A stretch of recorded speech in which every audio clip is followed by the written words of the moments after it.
the night, 16 or 17 degrees in the south, a much fresher night to come in the north, with temperatures dipping to around 10 to 12 Celsius. Further showers once again for northern and central Scotland. These mostly disappear by the afternoon, sunny spells replacing them, but more cloud, wind and rain is on the way from the west during Sunday night and into Monday.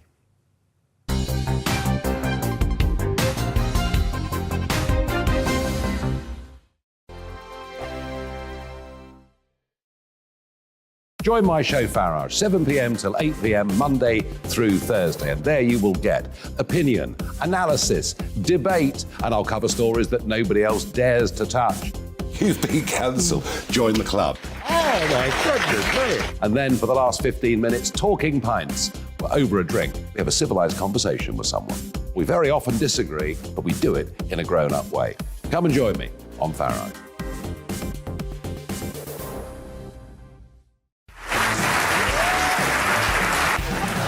My name is Andrew Doyle. Join me every Sunday evening at 7 p.m. for Free Speech Nation. This is a show where we address current affairs and news stories of the week with the help of two wonderful comedian panellists. I brought in comics because I want to give it a lighter edge, and also they work for less. See you there.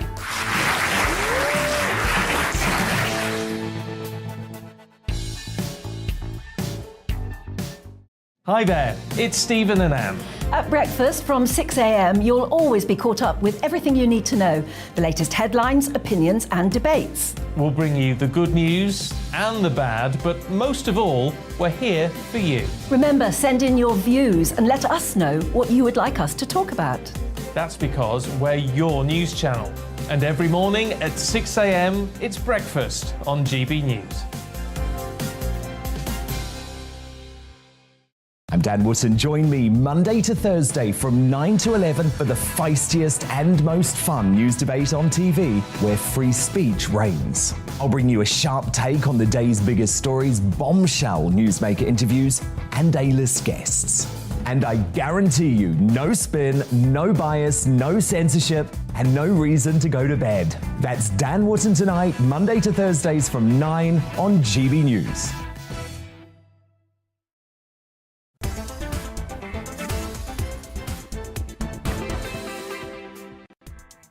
Hello, good afternoon. I know you're saying, oh my gosh, yes, I'm back. Hello, welcome. This is GB News on TV, online and on digital radio. I'm Nana Akua. And for the next 2 hours, me and my panel will be taking on some of those big topics that are hitting the headlines right now. This show is all about opinion. It's mine, it's theirs, and of course it's yours. We'll be debating, discussing, and at times we will disagree, but no one will be cancelled.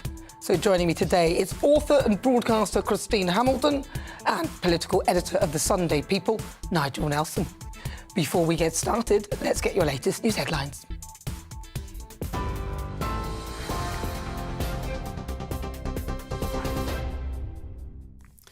Thanks, Nana. It's 2 minutes past 4 o'clock. I'm Simon Pusey in the GB newsroom.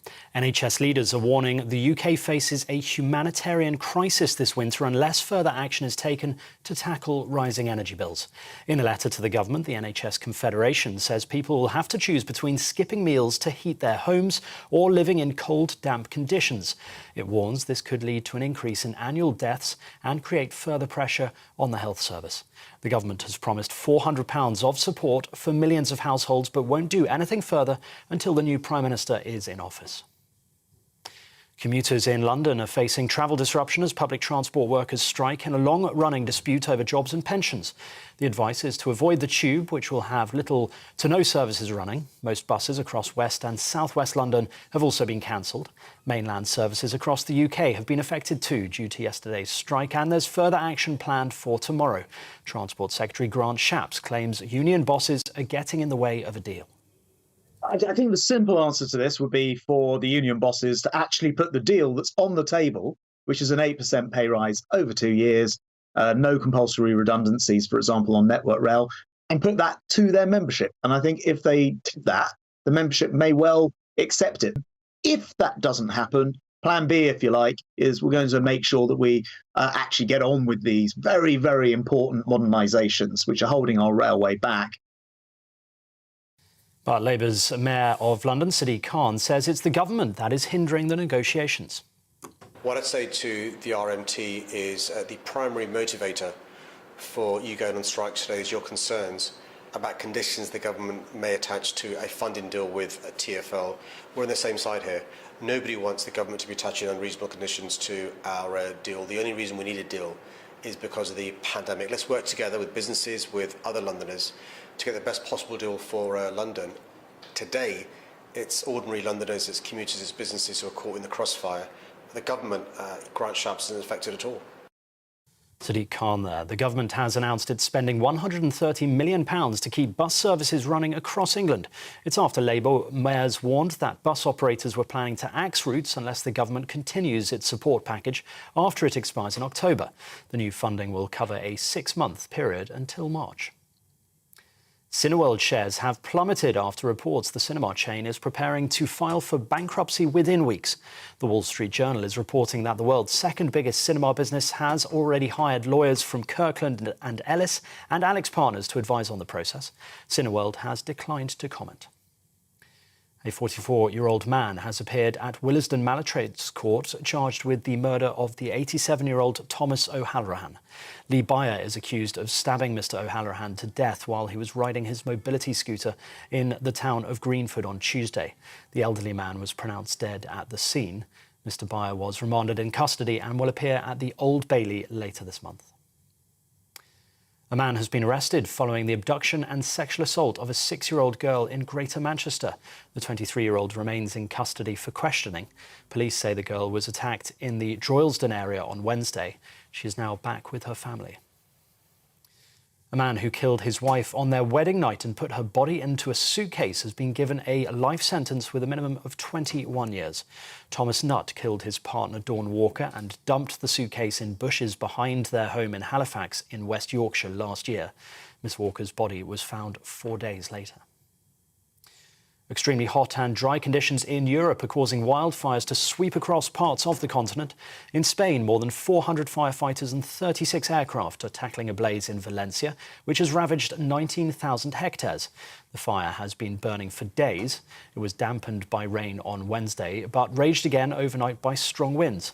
Over 1,000 people have been forced to evacuate their homes. COVID-19 infections in the UK have fallen to their lowest level for 2 months. The ONS says 1.7 million people had the virus in the first week of August, a 34% drop from the last week of July. The number of patients in hospital with COVID is also continuing to drop, but experts warn figures could rise again in the autumn and winter. From Monday, those with COVID-19 symptoms will no longer be advised to take a lateral flow test. This is GB News. We'll bring you more news as it happens now. Let's return to Nana Akua.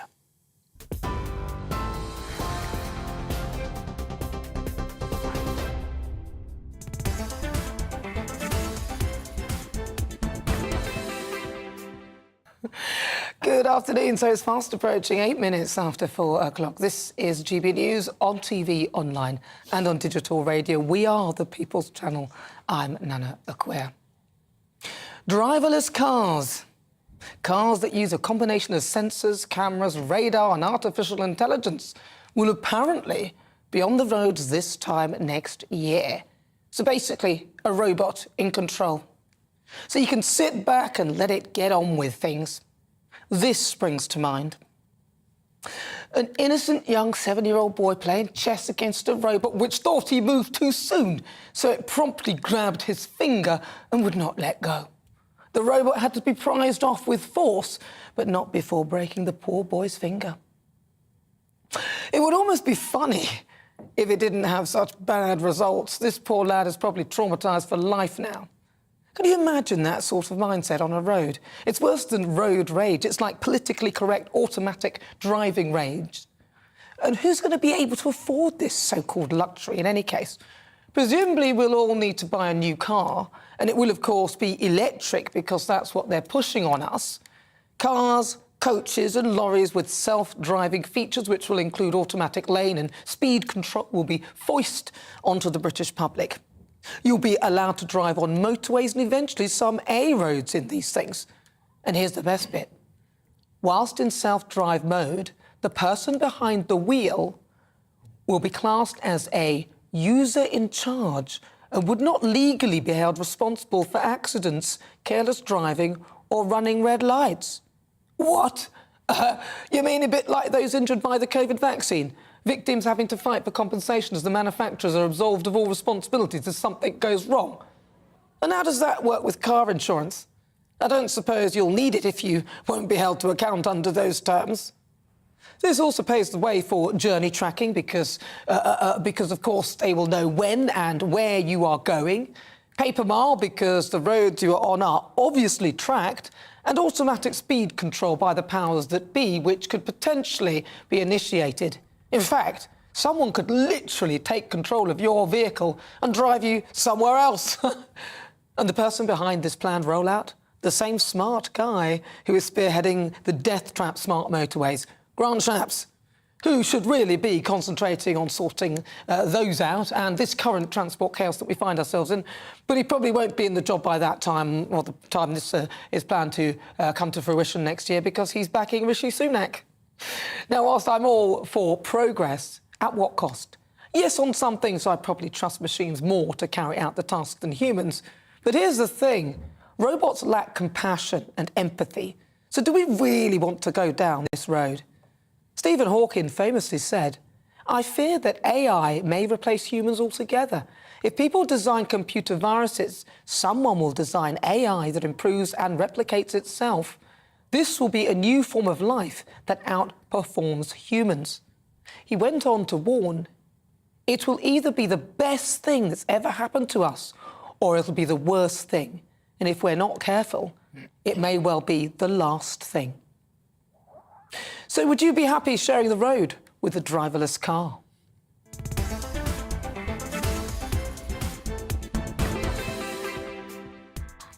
So before we get started and stuck into the debate, here's what else is coming up today. At 5 o'clock in Friday Focus, today I'm shining the spotlight on water and water levels. A drought has been officially declared in parts of Wales after an extended period of dry weather and low rainfall caused water levels to plummet. I'll be taking a look at how we got into this mess and what our best way out of it is. For the Great British Debate this hour, I'm asking, have you changed your mind about lockdowns? The government urged Britons to follow the rules in order to control coronavirus and protect the NHS and, of course, to save lives. But now, according to the Office of National Statistics, over 1,000 more people are dying each month, and it's feared that the effects of COVID lockdowns could be killing more British people than COVID itself. The country stayed at home to protect others. Could this have been a big mistake? Then, at 4:50, forget AI, new artificial blood that can repair cell damage caused by lack of oxygen could make transplants easier. It could treat heart attacks and strokes and even reverse cell death. I'll be joined by an NHS doctor to explain. Do not miss that. All that and more on the way. Tell me what you think as ever on everything we're discussing. You can email gbviews@gbnews.uk or tweet me at gbnews.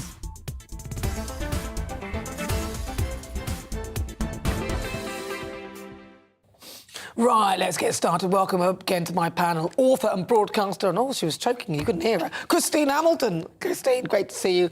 And political editor of the Sunday People, Nigel Nelson. So nice to see you both. I've been watching you on GBNews. Big brother is watching. I love that yellow outfit that you wore the other day. I thought that was quite nice. I was thinking... Me? Yes, yeah, you wore that. Oh, yes, I did, yeah. And I was thinking that you might wear it today, and I thought, well, she's wearing yellow, she won't wear it 2 days in a row. Anyway, Chris... It was just a Marks & Spencer's beautiful linen yellow shirt, that's all. The great thing about your show is that nobody can see what's underneath. That's true. You only have to think about the top. But it looks fabulous anyway. And Nigel, nice to see you as well. You too. So what do you make of this, then? I might as well start with you, Nigel, because we're talking cars, driverless cars. Would you feel comfortable with those on the road? I think eventually, and they may be totally driverless by 2025. So probably I'd feel as comfortable in one of those as I am in a driverless train at the moment. The thing that worries me is the actual development of them. So it depends on how these cars behave. Now, so quite clearly, if more than 90% of accidents are caused by human error, you wipe out human error. That must be a good thing.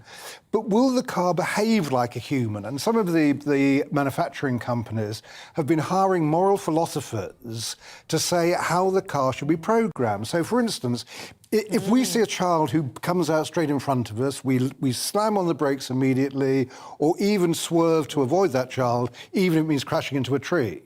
Would your robot car allow you to damage it by doing that? So you have to actually, it has to be programmed like a human would behave, and that's where I'm not quite sure we've developed enough about that as yet. Well, also, it's at the mercy of the morality of the person who's actually programming it. So if that person thinks, avoid the child, or well, you're going to hurt yourself in this one, you want to keep going, otherwise you're...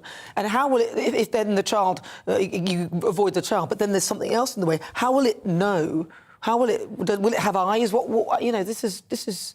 I don't know. Well, I take your point, by the way, earlier about it will know where you're going, etc. But we've given up so much of our privacy anyway. You go to a supermarket, you pay everything with a credit card. They know exactly where you are. They know what we're doing. They probably know I'm here now because I bought a train ticket to get. Well, they can see you on TV, Christine. I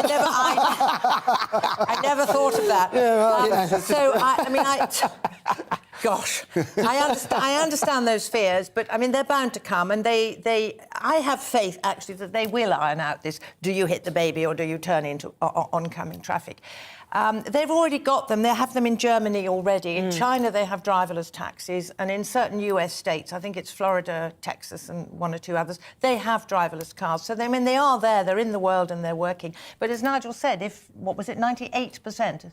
It's over 90% of accidents are human errors. Yeah, but then if you program it like a human, then it'll make similar errors, surely. Well, it shouldn't do, because all its sensors and its cameras should be able to see what is coming. So you should, in theory, be able to iron those kind of things out. It is the problem of what if it makes choices that a human wouldn't make with disastrous results? And how do you stop it, like that poor boy's finger? Exactly. I hadn't seen that before. But, I mean, we've come a long way from the Red Flag Act, haven't we, in 1865, when all cars had to have a man with a red flag walking in front so they didn't go beyond, I think... A lot safer. 4 miles an hour or something. It was a lot safer, but, I mean, that was clearly ludicrous. And abolishing the Red Flag Act was regarded as progress, and driverless cars, I mean, they are bound to come. Bound to come. You see, Stephen Hawkins, I felt, made a really valid point here, that once they get programmed and then they can start to sort of program themselves. I mean, because that's how this intelligence will evolve. As you said, it starts to try and think like a human, think for itself.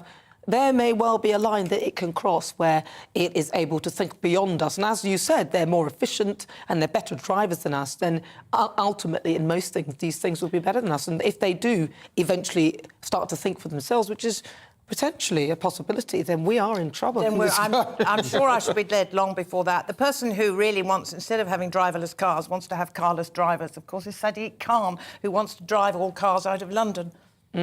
Yeah, well, driverless cars will probably arrive in cities like London, although they're going to trial them on the motorways, which seems to me not terribly sensible. Sadiq will replace them with driverless buses, of course. Driverless, yes, driverless. But then there's the other thing as well, that if you do sort of hurt somebody or something goes wrong... It's not your fault, I know. Well, it's not your fault, is it? So you might get some crazy people, I don't know, but it won't be your fault, and it'll be the manufacturer's fault, so they'll go back to the manufacturer. And I'm just thinking that could end up being a litigious nightmare, trying to get money out of manufacturers. If something goes wrong, you'll have to prove this, prove that.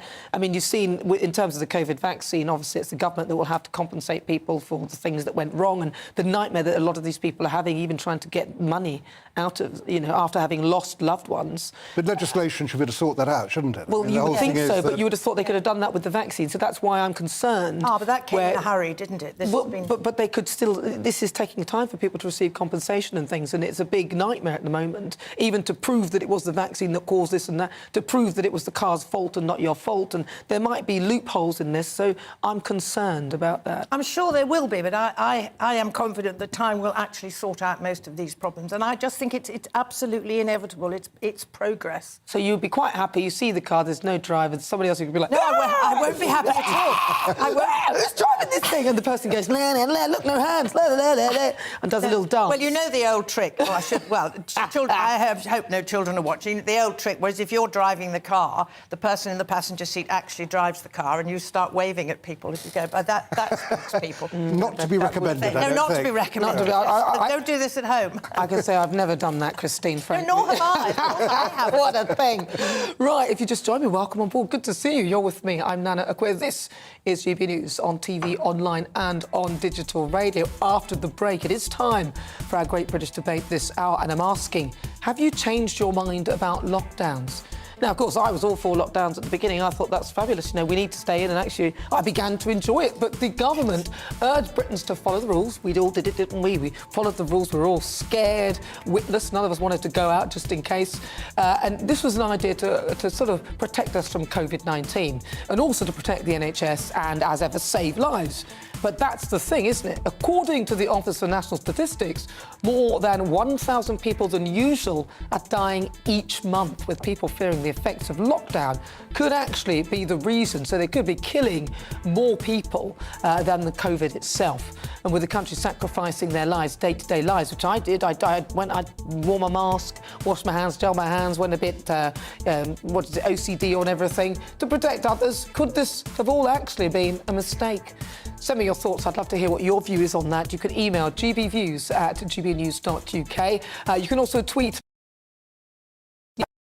now asking that very question. Have you changed your mind about lockdowns? Cast your vote, but first, let's get an update with your weather.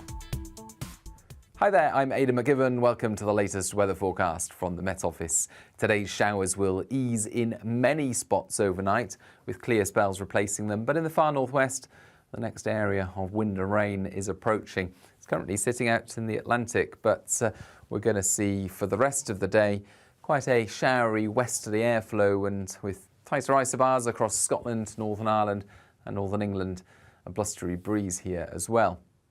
Now, for much of the country, clear spells break out overnight, with showers mostly easing away. But for Western Scotland, Northern Ireland as well, the cloud thickens and some heavy rain turns up after midnight, along with a strengthening wind and gales around exposed western coasts. Temperatures are mostly staying at around 11 to 13 Celsius, but in some sheltered spots of northeast Scotland, central and eastern England, single figures are more likely as we start off Saturday.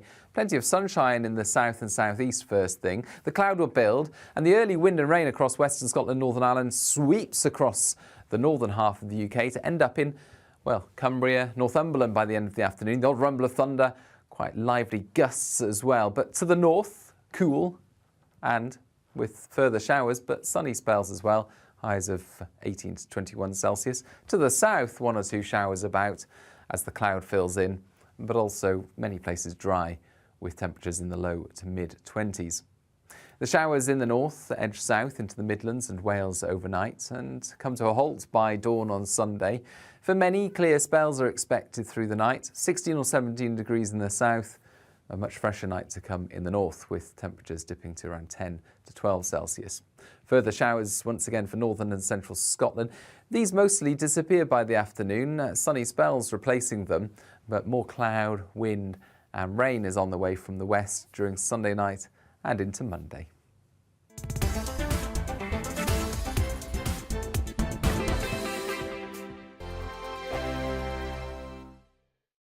Join my show Farage, 7 p.m. till 8 p.m. Monday through Thursday, and there you will get opinion, analysis, debate, and I'll cover stories that nobody else dares to touch. You've been cancelled. Join the club. Oh my goodness me. And then for the last 15 minutes, talking pints. We're over a drink. We have a civilised conversation with someone. We very often disagree, but we do it in a grown-up way. Come and join me on Farage.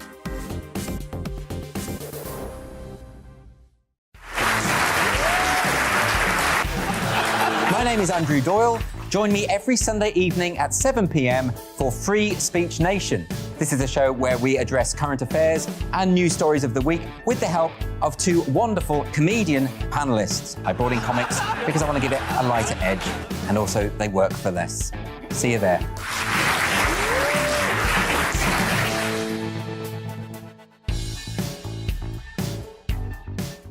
Hi there, it's Stephen and Anne. At breakfast from 6 a.m, you'll always be caught up with everything you need to know, the latest headlines, opinions and debates. We'll bring you the good news and the bad, but most of all, we're here for you. Remember, send in your views and let us know what you would like us to talk about. That's because we're your news channel. And every morning at 6 a.m, it's breakfast on GB News.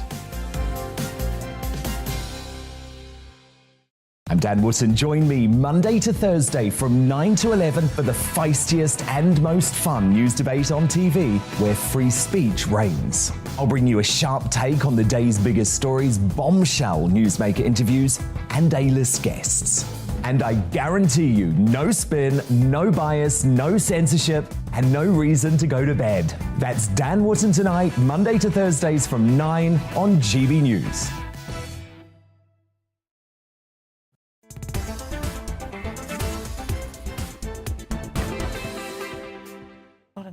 Good afternoon. It's fast approaching 25 minutes after 4 o'clock. Don't forget, at 7 o'clock, make sure you join us here on GB News because, of course, we'll be speaking to Rishi Sunak and also Liz Truss live at the hustings, and it'll be exclusively here on GB News. I'm Nana Akua, and, of course, we're live on TV, online and on digital radio. Now, before the break, I was discussing driverless cars.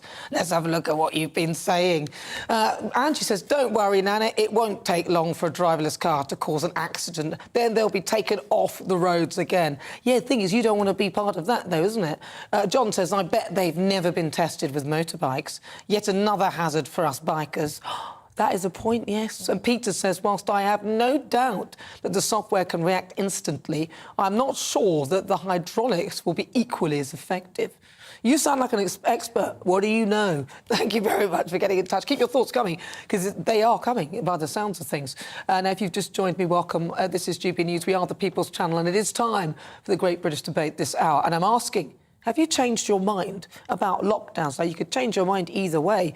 Now, everyone can remember the dark days of lockdown where the whole country was forced to isolate from loved ones and stay indoors for months on end. Now, I can remember having to get up and do my radio programme. I was working for the BBC at the time, and I remember getting out, and I used to do the breakfast show. I had to leave my house at 4 a.m, and it was like one of those scary movies. It was like 28 Days Later. You've seen that?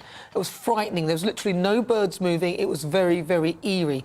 Now, the government urged us Britons to follow the rules in order to control the virus, protect the NHS, save lives. Remember that? Hands, face, space, face. There were three things every time, weren't they? Yeah. But now, according to the Office for National Statistics, over 1,000 people more than usual are dying each month. And the fear is that actually the reason for this could be the effects of lockdown. Potentially, the lockdowns could be killing more people than COVID itself. Now, experts have attributed this to NHS backlogs, and these shocking statistics are really incredible. A lot of countries obviously going and checking their own stats as well. And with the country, we sacrificed our day-to-day lives to protect others, but could this have been a big mistake? So for the Great British Debate this hour, I'm asking, have you changed your mind about lockdowns? And remember, you can change it either way. I'm joined now by NHS GP, Dr. Mo Kaki. Mo, thank you very much for joining me. Now, first of all, your view on lockdowns. Were they actually necessary, in your view? Well, I think what we did was we followed the advice of the government and their health officials in charge, and I think that's all we could do as a national population. I mean, we followed the data that was presented to us, which suggested that if we didn't adhere to the lockdowns, if we didn't do all of the things you talked about, space, face, all those various things, I think we would be in trouble. And that was the whole ethos, right? Protect everyone else, try to stop the spread of the virus, try to keep everyone alive and protect it. What happened was that whilst that was the right thing at the time, people didn't realise that the NHS was still open. People could still speak to their doctors about certain things. And that's where one of the failings of things happened, because is that whilst that was all happening, all of those services looking after these things were actually hit, because those doctors and nurses who were looking after those services had to go to the front line and were being used there. So those services were hit. So you had people not accessing the help and then a massive delay. So those two have caused a big, big challenge for us. Yeah. All right, well, listen, Dr. Mokaki, thank you very much for talking to me. He's an NHS GP. Now, to discuss this further, I'm joined by sociologist and social commentator Frank Farage. Frank, thank you so much for joining us. Lockdowns, do you think they were necessary to protect lives? Because the doctor says he thinks they were necessary, ultimately. I think it was necessary to look after the old and the elderly and the ill. And it would have been better if we had not a lockdown, but a very kind of targeted way of protecting certain section of the population. I think it was a big mistake to force children into lockdown. It undermined their education, and they're still paying the price for losing 2 years of schooling. I think it was a mistake to diminish our economic activity, because in many respects, we're now paying the price for losing resilience in the face of the global crisis that we're confronted with. And I think it was also a big mistake in terms of health, because experience shows that very often risk aversion creates more problems than it solves. And we know, for example, that after the bombings of 9/11, people stopped going on airplanes because they got scared, and they all went back on the road and drove in their cars. And far more people died as a result of car accidents than if they had stayed and flown in airplanes. And I think that it is very much the case that people's health suffered. I don't buy the idea that somehow patients and people didn't show up to doctors. I myself know of 2 women with breast cancer who didn't get a diagnosis. And one of them eventually did get a diagnosis, but wasn't really seen for 3 months. And she's not dead. And I, to some extent, blame the fact that that diagnosis wasn't caught early enough, because our obsession with COVID. I think COVID is a very real threat, very real danger, but we have to have a differential approach. And I think if you look at the example of Sweden, where they had a more laid-back orientation, but they allowed more things to carry on, particularly with children, we find the result of that is that their economy is healthier than ours. And in terms of lives lost, they didn't have more people die than we did, but they just had a freer life. So in hindsight, perhaps it was a mistake, but we will never know. Frank Farage, thank you so much. He's a sociologist and social commentator. To their lowest level for 2 months. The ONS says 1.7 million people had the virus in the first week of August, a 34% drop from the last week of July. The number of patients in hospital with COVID is also continuing to drop. From Monday, those with COVID-19 symptoms will no longer be advised to take a lateral flow test. TV, online and DAB Plus radio. This is GB News. Now it's back to Nana Akua.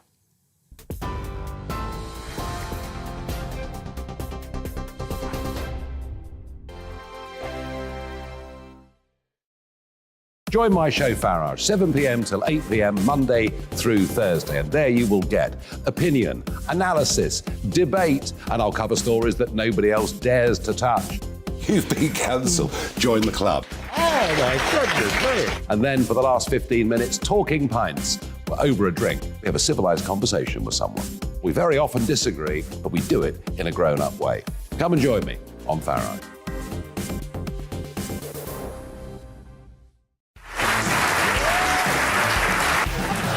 My name is Andrew Doyle. Join me every Sunday evening at 7 p.m. for Free Speech Nation. This is a show where we address current affairs and news stories of the week with the help of 2 wonderful comedian panellists. I brought in comics because I want to give it a lighter edge, and also they work for less. See you there.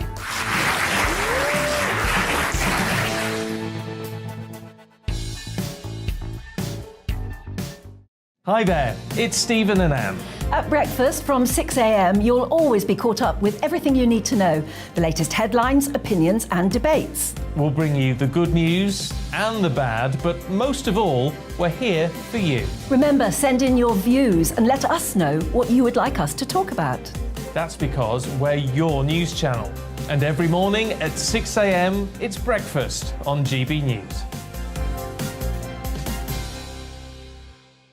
I'm Dan Wootton. Join me Monday to Thursday from 9 to 11 for the feistiest and most fun news debate on TV, where free speech reigns. I'll bring you a sharp take on the day's biggest stories, bombshell newsmaker interviews, and A-list guests. And I guarantee you, no spin, no bias, no censorship, and no reason to go to bed. That's Dan Wootton tonight, Monday to Thursdays from 9 on GB News.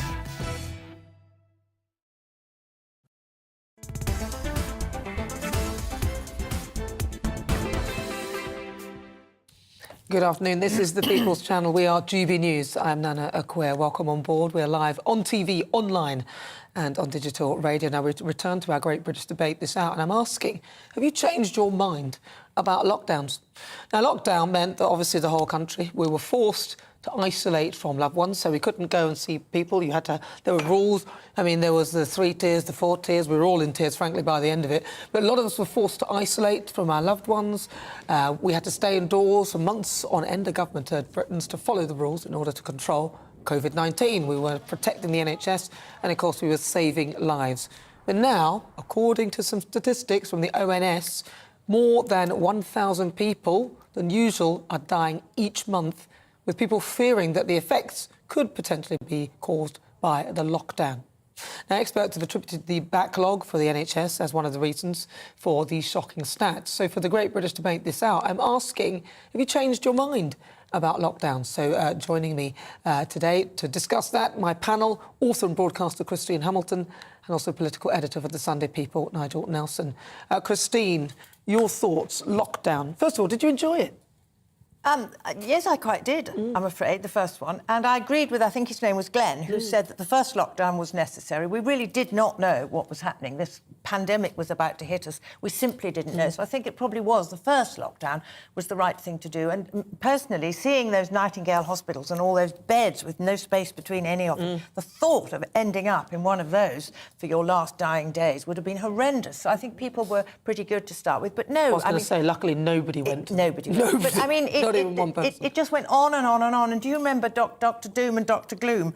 What were their names? Chris Whitty and Patrick Vallance. Oh, don't forget Jenny with her bad dresses. I was like, oh my God, that dress is horrible. It doesn't match anything, not even yourself. They were telling us solemnly we had to do this and to do that and bang our saucepans and goodness knows what. They've now been knighted, services for wrecking the country, frankly. So no, I think the subsequent lockdown was absolutely ridiculous. It's destroyed the economy. And I don't think it's just that people missed, going to see their doctor or a specialist about heart problems or cancer treatment. No, not treatments. What is it? Symptoms. Symptoms. Okay. I think what COVID did, it weakened a lot of people physically. If they've had COVID, they're weaker. Therefore, they're now more likely to get something else. And apparently, we all drank far more, we ate far more, we moved far less. So I think probably the general physical health of the nation is not as good now as it would have been if we hadn't had such a prolonged lockdown. Well, some people went from fit to fat, but others went in the other direction. Yeah, I think on average, apparently, it was more alcohol, more food and less move. What do you think, Nigel? Well, I think my shirt size has gone up, so that's why I don't wear a tie anymore. Is it really? I do think that as Christine just said, the first lockdown absolutely essential. We don't seem to have any sort of differences on that. I also think subsequent ones were too. I'm not sure that the tier system worked, but actual lockdowns was the only weapon in the armoury which was able to reduce deaths, reduce infections, and most importantly, hospitalisations. You look at the graph, and the moment that it spikes up there with high incidence of COVID, it comes straight down as soon as you have a lockdown. So that actually worked. Until the vaccine programme was bedded in, we didn't have any other protections. And if we hadn't done these things, you go back to the original predictions of 500,000 deaths. Now, well, there wasn't really a prediction. Their modelling proved to be pretty inaccurate. Except that it wasn't. Yes, I shouldn't have said a prediction. It's not a prediction. It was a warning of what might happen had we done nothing. But then other countries did nothing. So, for example, places like Sweden, where they didn't do that much, and they ended up with a lower death rate and a thriving economy. But Sweden is very patchy. That it started off. Model was actually working, and then they had a spike in infections. So, but isn't that the programme? I mean, it goes up, spikes, and then it comes down and up and down. So that would. But only if you take mitigation against it, which is what lockdowns actually did before we had vaccines. But they didn't do that, though.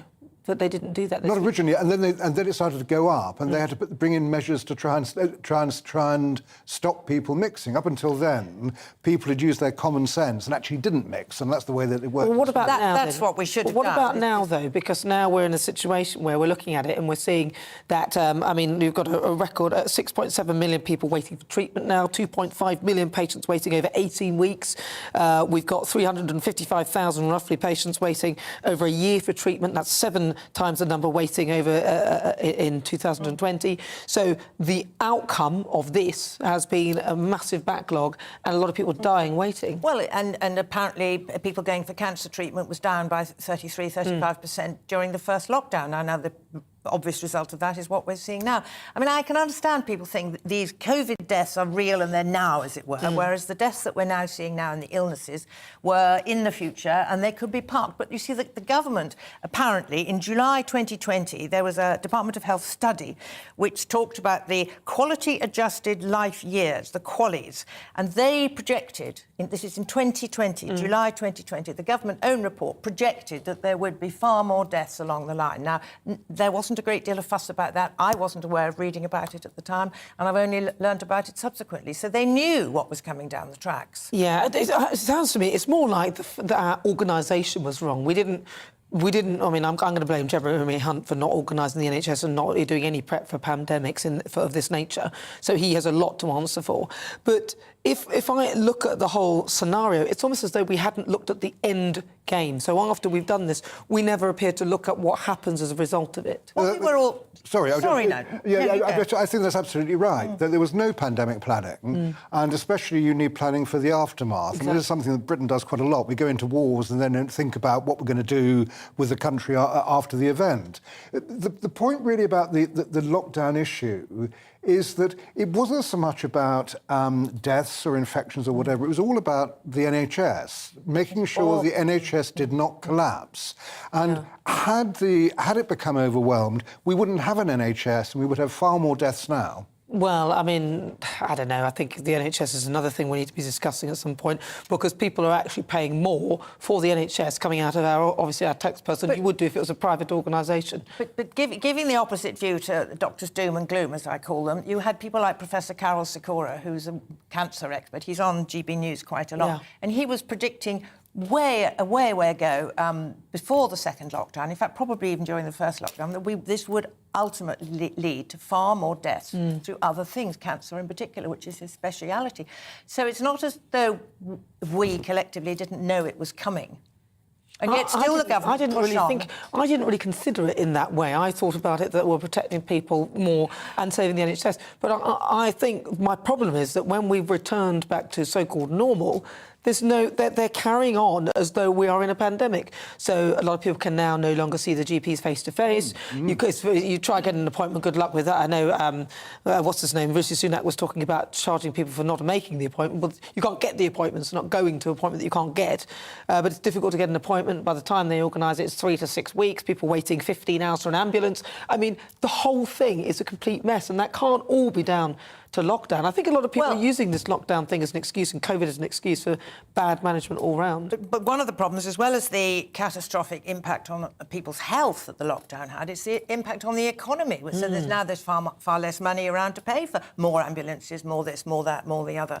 Well, it's inflation, a lot of that. All in all, it's been... and, of course, there have been outside problems. But the point you make, Nana, about the NHS is absolutely right. That and we all accept, those of us who actually use it or what you hear about it outside, the people who work in it are wonderful.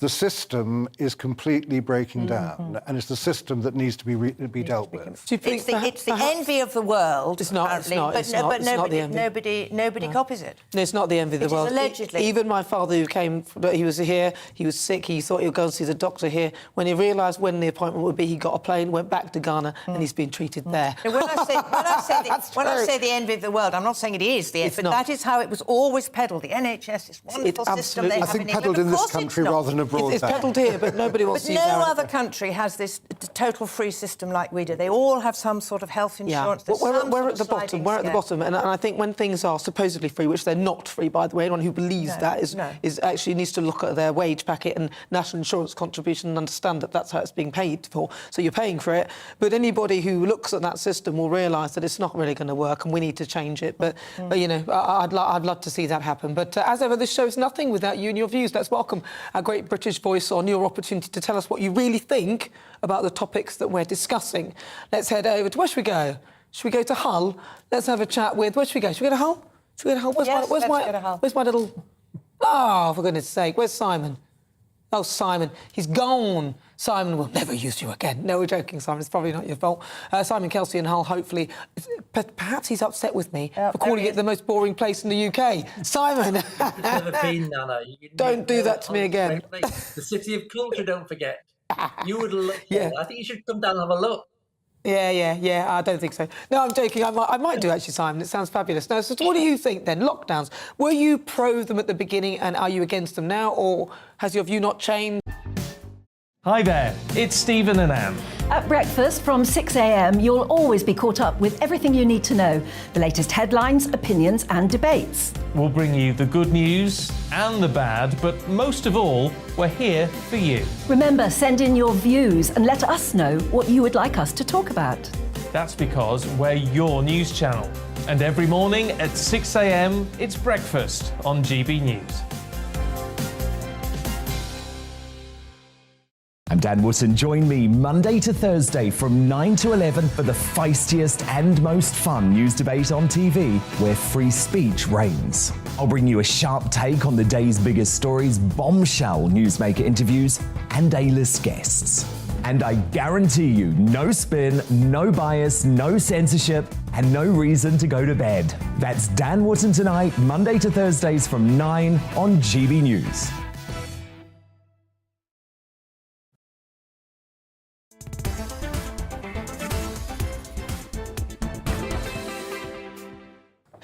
It's fast approaching 5 o'clock. Don't forget, at 7 o'clock, you must tune into GB News. We will be doing the hustings live on GB News. Rishi Sunak and Liz Truss will be head-to-head. But I'm Nana Akua. This is GB News, the People's Channel. And I've got to say, this was an amazing discovery that I thought was... I had to talk to you about. It's time for our Health Watch, because a new procedure that repairs cell damage after the heart stops pumping blood could potentially lead to more organ transplants. Now, the new system involves a blood substitute that does not contain red blood cells, but instead it contains a compound called Hemopure, which is obtained from cow's blood. Yes, that's right, which it's only been tested on pigs so far, but experts are hopeful that it could aid in long-term cell repair. So, to tell us more, I'm joined by Dr. Daniel Alaya. He's an NHS doctor. Daniel, this sounds fascinating. What is behind this? How does it work? Absolutely, no, it's very, very interesting, and it's brand new as well.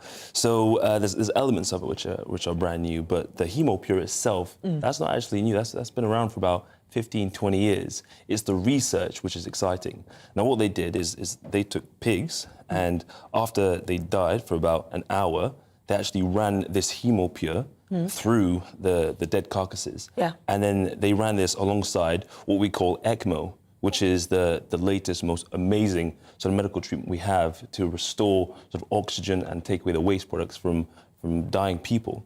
And actually, in the end, after 6 hours, the Hemopure was doing better to, restore the cells and to stop the damage. So this sheds light on some, great new prospects for this and keeping organs alive and possibly even more. Could it replace your own blood?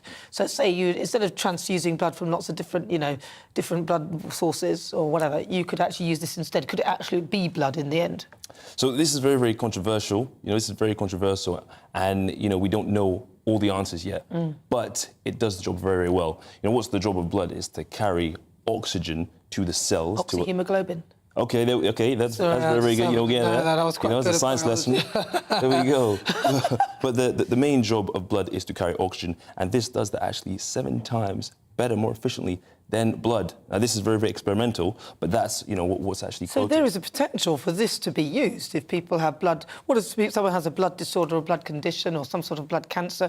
Is there a potential that you could potentially exchange this blood for their blood? Or when people have their this new cure for HIV that some people have managed to... They clean out your own cells first of all, and then they put this antibody into the blood, and then so on and so on. Is there a potential to be using it in this way? So we need to be careful, Nana. We need to be very careful because this is very early days. And as far as I'm concerned, and most doctors are concerned, people in the medical community, blood is blood.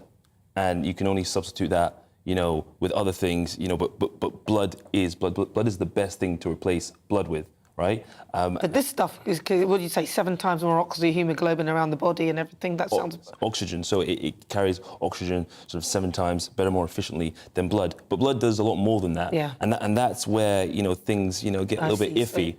Because not just that, but there are side effects. It causes some vasoconstriction as well.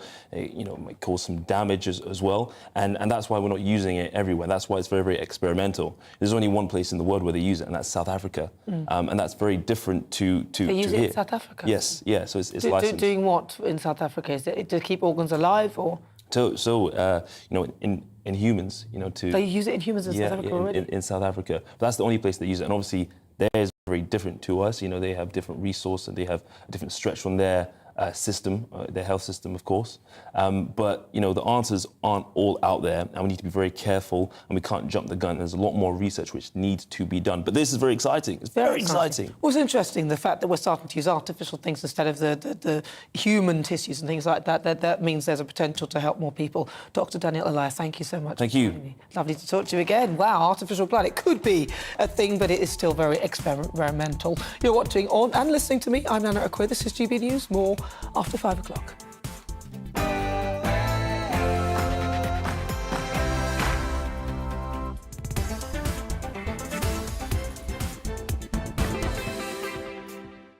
So it has just gone 5 o'clock. I'm Nana Akua. Welcome on board. If you just joined me for the next hour, me and my panel will be taking on some of the big topics that are hitting the headlines right now. In Friday Focus, we'll be talking about drought because it's been officially declared in parts of Wales today after an extended period of dry weather and low rainfall causing water levels to plummet. I'll be taking a look at how we got into this mess and what are our best ways out of it. On the Great British Debate this hour, ahead of the hustings, which will be broadcast live and exclusively on GB News at 7 o'clock tonight, I'll be asking which candidate do you believe will deal with immigration best? Both candidates have said that they will uphold the government's Rwanda deportation strategy, but doubts remain on whether either candidate can solve the crisis. But before all of that, let's keep you up to date with your latest news headlines.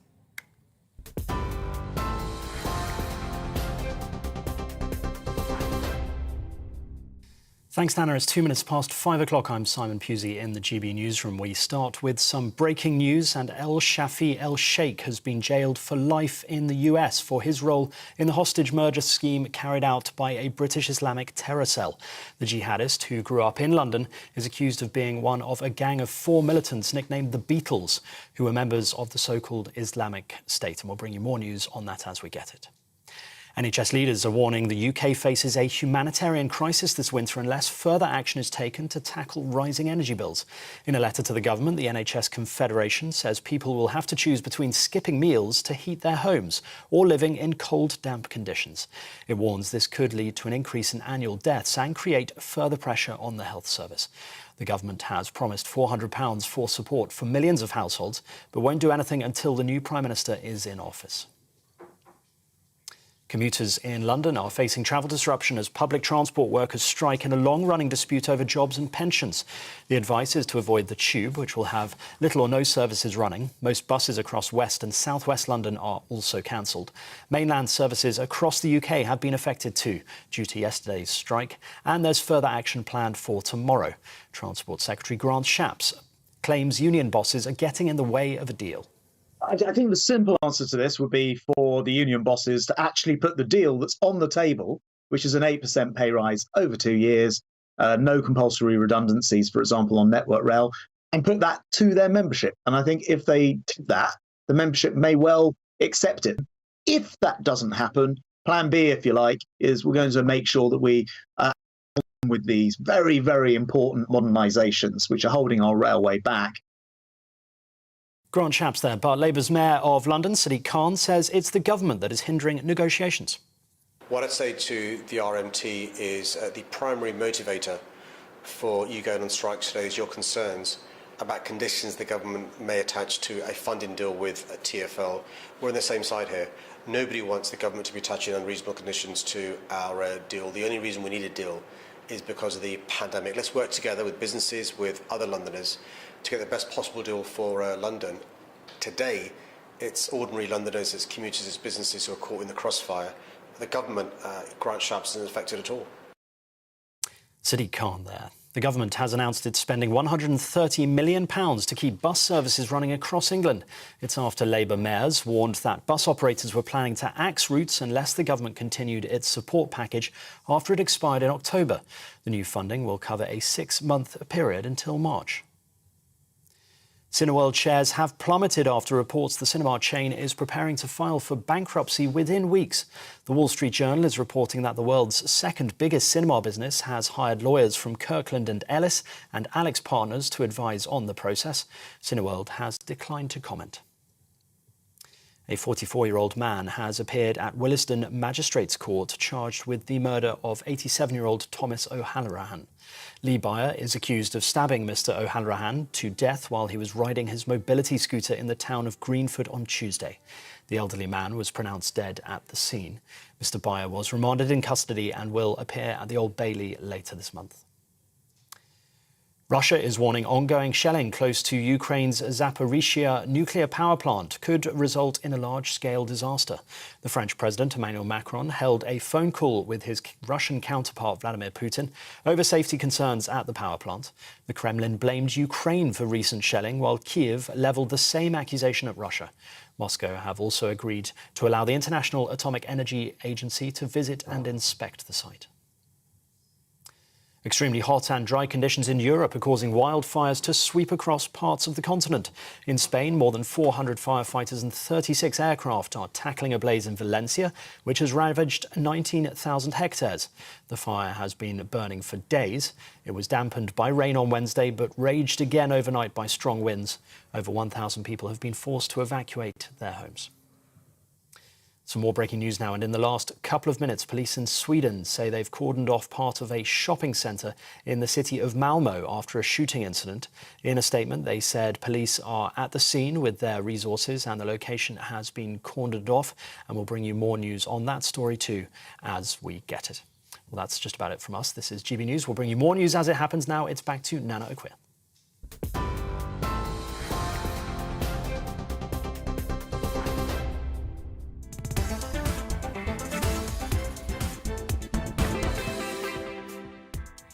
Good afternoon, this is GB News on TV, online and on digital radio. I'm Nana Akua. We are the People's Channel, and for the next hour, me and my panel will be taking on some of the big topics that are hitting the headlines right now. This show is all about opinion. It's mine, it's theirs, and of course it's yours. We'll be debating, discussing, and at times we will disagree, but no one will be cancelled. So joining me today, it's author and broadcaster Christine Hamilton, and also political editor of the Sunday People, Nigel Nelson. Still to come. Each Friday at 5 o'clock, I put the spotlight on a particular guest or subject matter in Friday Focus. Today, there's something in the water and it's not great. What's going on with the water in this country? Are we being ripped off? After what appeared to be months of rainfall, there were months of none. But where did the water go? A drought has been officially declared in parts of Wales after an extended period of dry weather, and low rainfall caused water levels to plummet. I'll be taking a look at how we got into this mess and what our best way out of it is. And in the Great British Debate this hour, I'm asking, which candidate do you believe will deal with immigration best? Of course, Rishi Sunak and Liz Truss. Tonight at 7 on GB News, the hustings will be live. And of course, immigration is one of the big topics on the agenda. The Tory leadership race will determine which person will be at the top, but how well will they deal with the migrants, with numbers increasing? 21,000 so far this year. Both candidates have said they would uphold the government's Rwanda deportation strategy.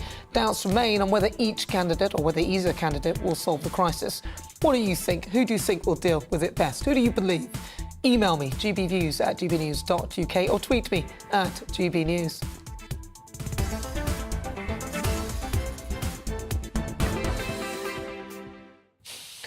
So it's just fast approaching 9 minutes after 5 o'clock. I'm Nana Akua. With Britain facing the threat of drought over the past few weeks, our water companies and their regulators have come under renewed scrutiny. Now, many point out that the lack of new investment in reservoirs, I don't think they've built one since they were privatised.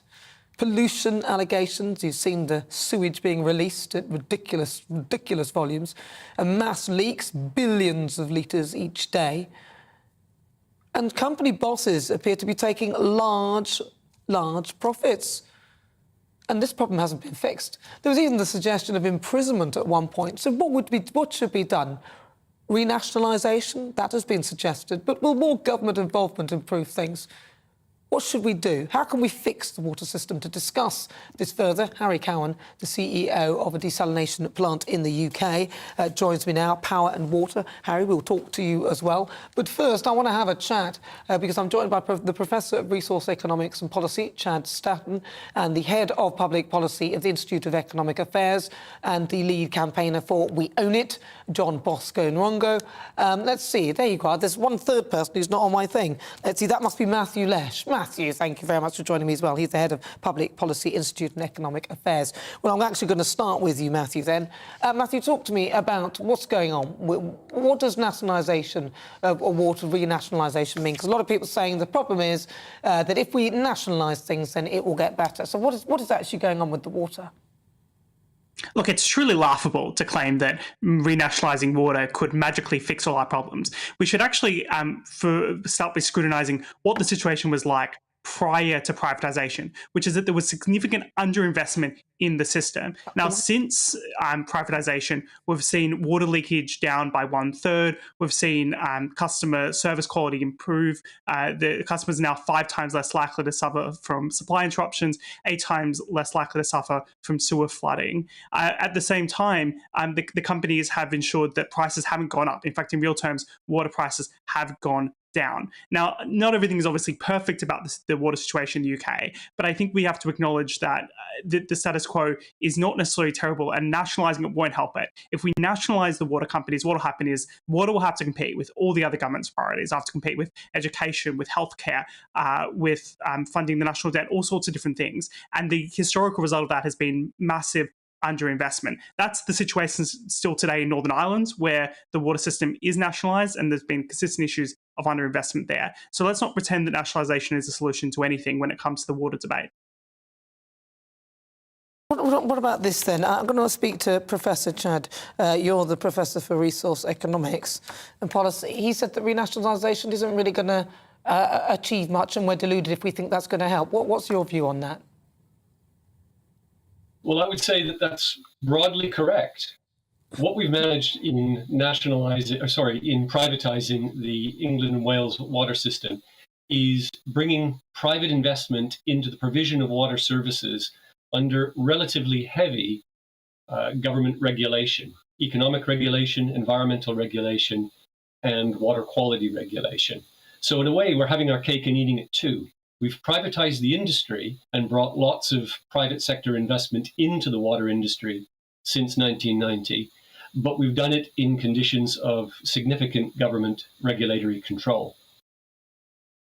Well, what do you think then, John Bosco? Because you're a lead campaigner for We Own It, which I presume means that you want us to own this thing now. What's your view? Well, I have to disagree with your other guests. I just want to highlight something very quickly. Investors, the so-called investors in our water system, have taken out about £72 billion in profits from our water sector over the last 30 years.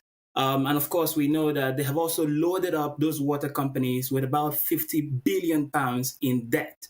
And at the same time, they're not building our infrastructure. They're not investing anything into the infrastructure. I think that the first guest who spoke actually was comparing it to the wrong part of the United Kingdom. We should be comparing England to Scotland, where water is also publicly owned, but the Scottish government has invested per household in Scotland about £72 more than the water companies in England have invested, which if they had invested about the same as the Scottish government did invest, they would have invested £28 billion more than they have invested. So it's clear that if a public service is in public hands and is run for the public interest, not for the private profits of private companies, there is a much better chance that it's responsible to the needs of people. And what are our needs at the moment, given the drought that we just spoke about? We're talking about 2.5 billion litres or 2.4 billion litres of water being leaked away, wasted away every single day. I saw an article earlier today from a few months ago of reservoirs or areas that should have served as reservoirs being sold off by the private companies. They did not build any, but they were selling off places that could have served as reservoirs. So it's quite clear privatization has failed, and we're having this conversation precisely because it has failed. Well, listen, John Bosco says that privatisation has failed. Thank you very much, Matthew, thank you, and also Professor Chad Staton, thank you very much for joining me. So in the studio, joining me now, is Harry Cowan. Now, he is the CEO of Power and Water. Now, everyone's talking about nationalising and things like that. But are we missing a trick here? Is there something wrong? Because some people say privatisation is better, some people say nationalisation is better, but is there something else that we should be doing? Because they're releasing sewage into the sea, very close to the beach. They're leaking, the pipes are leaking. Nobody wants to take on board the water industry because it's too expensive to actually fix things. They haven't been doing. Is there another way that we could be doing this? Well, I think, the macro level, I agree with all of your guests. It's a massively complex issue. There's lots of money involved, and the infrastructure is leaking very badly. I've worked in several water companies in the past, and they are trying, but probably not trying enough. I think where we work as at Power and Water is we work at a kind of micro level. So we're addressing things like how do you clean the water so you can reuse it. So overall, a big level, you're looking at the overview of the entire system. So we're offering solutions where you say, look, take the sewage spills, for instance. Clean it, capture it, recycle it, don't let it just drift off into the sea. Take the pollutants out of the water, make sure you're not polluting the industry and the environment any further. So our proposition with the water companies is take it, you have the big scale problem, and they will take a long time to deal with, undoubtedly. The regulator has a big part to play in this, and we're not always best friends, I think, in terms of how we deal with each other, but they take their responsibilities to the consumer quite seriously. So we sit between. We work with all the municipal water companies in the UK. We understand their problems, but we also find that there's a bit of a resistance to innovation as well. So they're set in their ways. But what the general resounding thing was that it was going to cost a lot of money. It's going to cost a lot of money to clean up the water, which is why everyone takes their hands off and says, I don't want to do it. And also, to renationalise means it's going to cost a fortune to buy these water companies off these people who they've sold them to, these foreign owners. That's undoubtedly true, and I doubt whether that would be the silver bullet to solve the leakage problem, because we've to be still quite got honest. The issue. So even if you sell it, we've still got to deal with the issue. Exactly. So let's take away the notion of whether it will be privatised or nationalised. And let's see, in your view, is there a solution to, the pollution in the... What would your solution be? Because I hear you guys, you deal with desalination and things like that. People have often said, what about desalination? Not quite desalination. We treat wastewater. So we take the impurities out of wastewater, we can disinfect, we can kill pathogens. So we can... I believe that the situation can be handled not just by trying to, as I said before, not on the macro level. You can address what's happening at pollutant level locally, with very economic solutions that can be installed very, very quickly. We're dealing with several water companies. Well, why aren't these people talking about it then? Why is it that every time you ask them about pollution, they go, oh, it's got to cost a fortune now? Because I think they're allowed to release wastewater, sewage into the rivers if there's an act or a law that says they can do it if in desperate times and stuff. So they did it yesterday when there was a floods and everything. They're meant to be actioned in times of extreme flow of water, like massive downpours. However, the truth of the matter is that they're continually releasing untreated water into them because most of the, particularly rural wastewater treatment works, are under capacity now. We know of house building schemes that have been blocked because the water companies are saying we can't take any more wastewater. Social housing schemes in Wales, no, you can't build them because the water company's saying, and they're saying there is no silver bullet to that. I disagree with that completely. You think there's a solution? So there's a solution. There is an affordable solution. What, in your view, then, what is the solution for this wastewater issue? There's a huge issue with these water companies. And if you've got the solution, why have they not come to you? We're working on it, but the industry has been traditionally... But what's your solution, then? Well, we have a piece of package plant, which was invented by a very clever Welsh gentleman, and we can deploy that very quickly. Well, what does it do? It takes what the wastewater treatment works are supposed to do in terms of taking pollutants out of the water, so you can release it to the environment without causing the problems like, for instance, you've got in the River Wye. Well, I don't understand why, if there's these cheaper solutions, so presumably this is a cheaper solution, these water companies should be jumping on your back and others who have... Absolutely, you know, by several degrees cheaper than the traditional ways of doing it, which involve lots of concrete, long, big projects. It's been overcoming a resistance to innovation. It's happening, but I'm grateful to say it's happening. Maybe not happening at the speed that we want it to or we need it to, but it is beginning. So I think that we need to push those alternative solutions rather than keep talking about privatisation or... So your focus, and you believe the focus should actually be on trying to fix the problems instead of deciding who's going to fix them and how it should be. These companies need to start thinking about alternative solutions like the one that you guys offer, which is something to clean the water. What about, and very briefly, because we've got about a minute left, what about leaks? How would you, because obviously there's a lot of leaking of water and things like that, how would you... Water leakage is a massive problem. You know, there are billions of pounds spent. I know from partner companies, they are literally spending billions of pounds, but there's such a massive network of ancient creaking infrastructure. But we know that, so what would your solution be then? Well, we probably wouldn't address that, but I think the water companies should be probably pushed even harder to do it, because the amount of water we're wasting is, in these conditions it's not acceptable. And really. they're not saving the water it's either. About not losing it, but cleaning it so you can reuse it more safely. I think that's the combination. Don't waste the water, clean it and reuse it, and get on with the other task of... build some flaming reservoirs, for God's sake. Listen, thank you, Harry. It's really good to talk to you. That is Harry Cowan. He's the CEO of Power and Water. Well, keep your thoughts coming on all of that. We've got loads still to come on the programme. Don't forget, 7 o'clock. Make sure you join us here on GB News. The hustings will be live. Now, this is the thing here. We have so much coming up on GB News. We love you getting involved. All you have to do is send us your thoughts via email, gbviews@gbnews.uk, or tweet me at GBNews. On the way, it is our Great British Debate this hour. I'm asking, which candidate do you believe will crack down on immigration? It is a problem. Immigration, once again, a hot topic, and it's there in the Tory leadership race, with the number of migrants crossing the Channel reaching 21,000 so far this year. We've heard reports that 40% of them are Albanians. Albania is a great country. It's a country of great beauty. It's a member of NATO.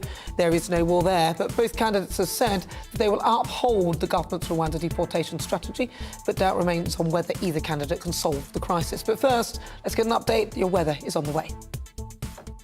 Hi there, I'm Aidan McGibbon. Welcome to the latest weather forecast from the Met Office. Today's showers will ease in many spots overnight, with clear spells replacing them. But in the far northwest, the next area of wind and rain is approaching. It's currently sitting out in the Atlantic, but we're going to see for the rest of the day quite a showery westerly airflow, and with tighter isobars across Scotland, Northern Ireland and Northern England, a blustery breeze here as well. Now, for much of the country, clear spells break out overnight, with showers mostly easing away. But for Western Scotland, Northern Ireland as well, the cloud thickens and some heavy rain turns up after midnight, along with a strengthening wind and gales around exposed western coasts. Temperatures are mostly staying at around 11 to 13 Celsius, but in some sheltered spots of northeast Scotland, central and eastern England, single figures are more likely as we start off Saturday. Plenty of sunshine in the south and southeast first thing. The cloud will build, and the early wind and rain across Western Scotland, Northern Ireland sweeps across the northern half of the UK to end up in, well, Cumbria, Northumberland by the end of the afternoon. The odd rumble of thunder, quite lively gusts as well. But to the north, cool and with further showers, but sunny spells as well. Highs of 18 to 21 Celsius. To the south, 1 or 2 showers about as the cloud fills in, but also many places dry, with temperatures in the low to mid-20s. The showers in the north edge south into the Midlands and Wales overnight and come to a halt by dawn on Sunday. For many, clear spells are expected through the night, 16 or 17 degrees in the south, a much fresher night to come in the north, with temperatures dipping to around 10 to 12 Celsius. Further showers once again for northern and central Scotland. These mostly disappear by the afternoon, sunny spells replacing them, but more cloud, wind and rain is on the way from the west during Sunday night and into Monday.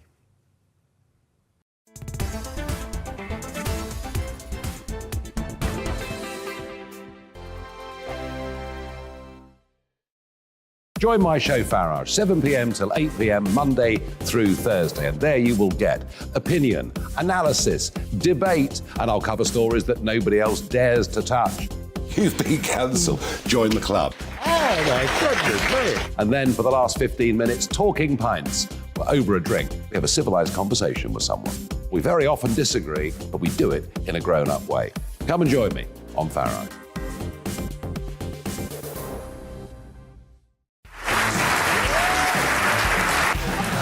My name is Andrew Doyle. Join me every Sunday evening at 7 p.m. for Free Speech Nation. This is a show where we address current affairs and news stories of the week with the help of two wonderful comedian panellists. I brought in comics because I want to give it a lighter edge, and also they work for less. See you there.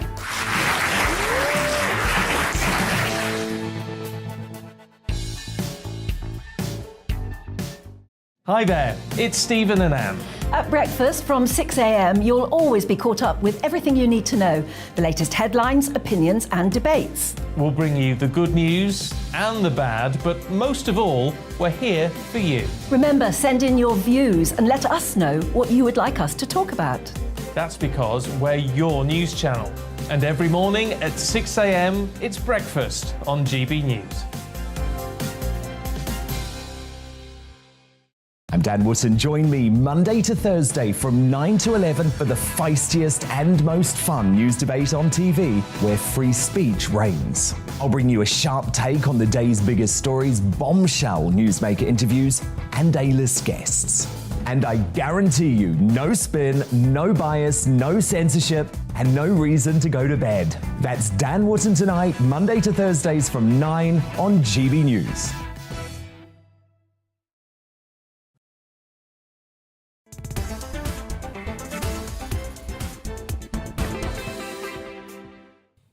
Good afternoon. If you've just tuned in, where have you been? It's 25 minutes after 5 o'clock. You're watching GB News or listening online live on DAB radio. I'm Nana Akua, and it's time for our Great British Debate this hour. I'm asking, which candidate do you believe will deal with immigration? Of course, your choices are Rishi Sunak and, of course, Liz Truss.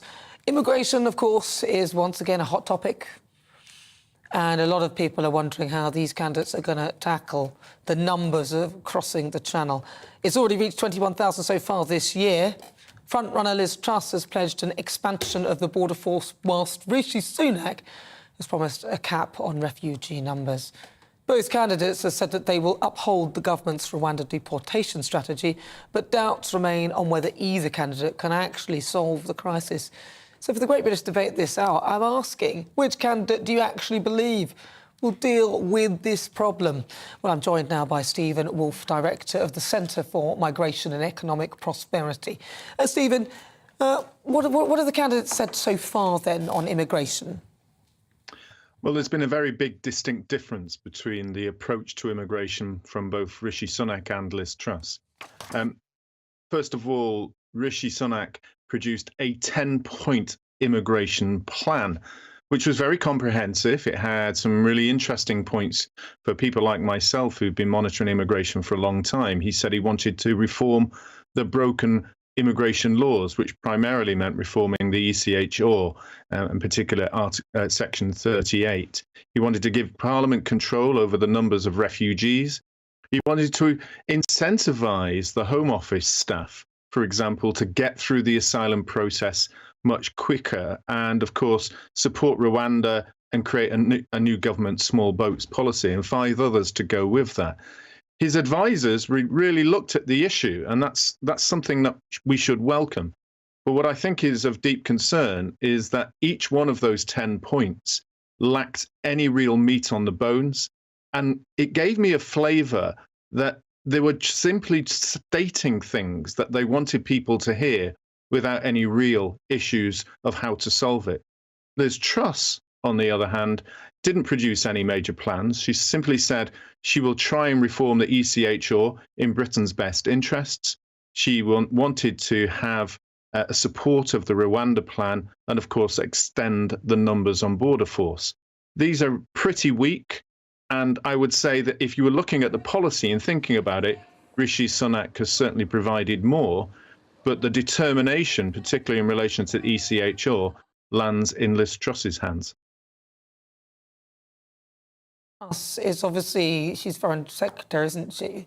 So she's in a position that she has to be slightly careful of what she's saying, doesn't she, at this moment? Doesn't she have to be sort of slightly careful because she can't really say too much with regard to her plans?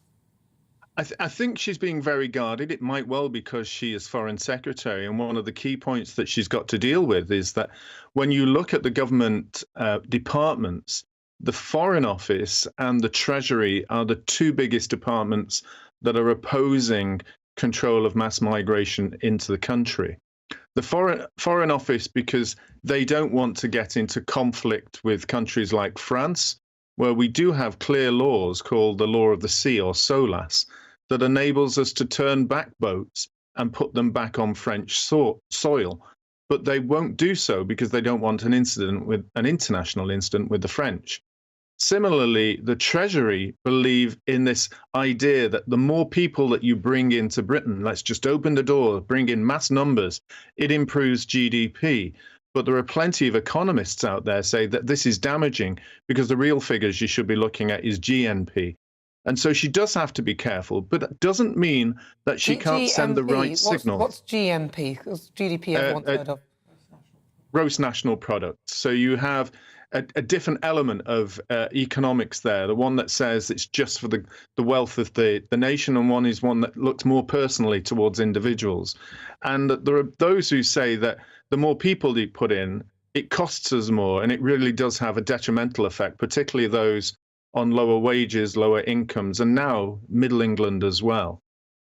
Briefly, the difference then between GDP and GNP, because you said gross domestic product. People listening would have heard of these terms, and they may understand what they are. But what is the difference? GDP, gross domestic product, gross national product, gross GDP. Well, the gross domestic product is what they regard as the wealth of the nation. You know, it's just like saying that, I suppose, like the household incomes that you have. It increases the overall wealth of the nation. When you look at GNP, it's much more directed towards looking at individuals, the person, as he says, gross national product, and looking at the GNP of the individuals is more about saying, is it more relevant to the individuals rather than the nation as a whole? And is there a different impact on people? And I think that's really where you're going to get this economic argument that more people does increase the wealth of the nation because they're saying it gets more people, but it doesn't have an impact on individuals as equally. So if you were to choose one of these candidates, because I can see why Liz Truss may not be saying as much, but then I can hear what Rishi Sunak's saying. He sounds like he's got a concise 10-point plan. Which one do you believe, and that's obviously, that may not necessarily be what they're saying, but in your view, which one do you believe actually has a better chance of succeeding in their plan? If you have to look at the individuals, one has to ask yourself who has the determination to challenge those intrinsic bodies within government, i.e. the Foreign Office and the Treasury, and deal with those difficult issues. Remember, Priti Patel had a hard time and succeeded, and I don't think people give her as much credit as she did to take on the Mandarins at the Home Office.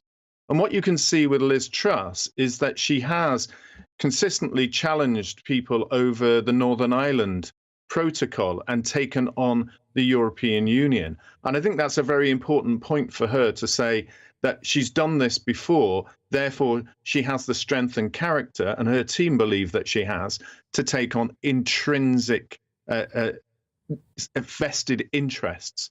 Rishi has provided money to people in terms of what he did during lockdown, but there are those that are saying that he's much more attuned to those within the vested interests. As a Goldman Sachs ex-Goldman Sachs employee. He's quite used to dealing with the elites and sit alongside the table with them and not wanting to upset them. And I think that's the big difference. So who do you think? Your choice, Liz or Rishi?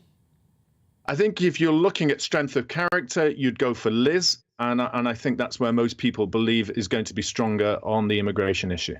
Thank you, Stephen. Really good to hear your thoughts. That's Stephen Wolfe. He's the director for the Centre for Migration and Economic Prosperity. Thank you so much. You're with me. I'm Nana Akua. This is GB News. We're live on TV, online and on digital radio. We are the People's Channel. Now coming up, we'll continue with our Great British Debate this hour. And I'm asking, which candidate do you believe will deal with immigration best? You'll hear the thoughts of my panel, author and broadcaster Christine Hamilton, and also political editor of the Sunday People, Nigel Nelson. But first, let's get your latest news headlines.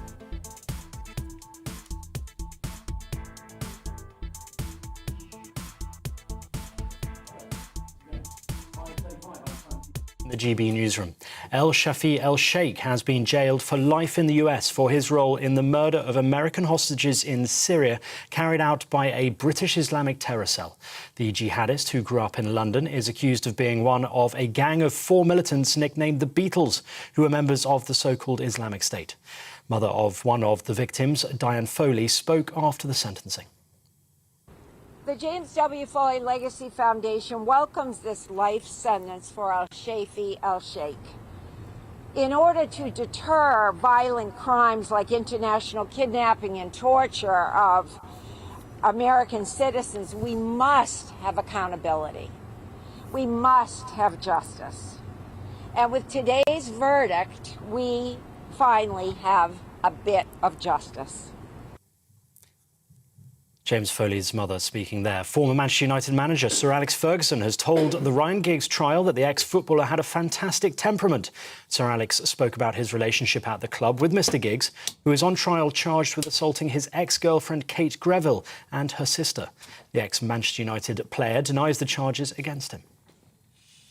Russia is warning ongoing shelling close to Ukraine's Zaporizhzhia nuclear power plant could result in a large-scale disaster. The French President Emmanuel Macron held a phone call with his Russian counterpart Vladimir Putin over safety concerns at the power plant. The Kremlin blamed Ukraine for recent shelling, while Kiev levelled the same accusation at Russia. Moscow have also agreed to allow the International Atomic Energy Agency to visit and inspect the site. More travel disruption continues as Transport for London workers strike in a long-running dispute over jobs and pensions. Commuters are being advised to avoid the Tube, which has little or no services running. Most buses across West and South West London are also cancelled.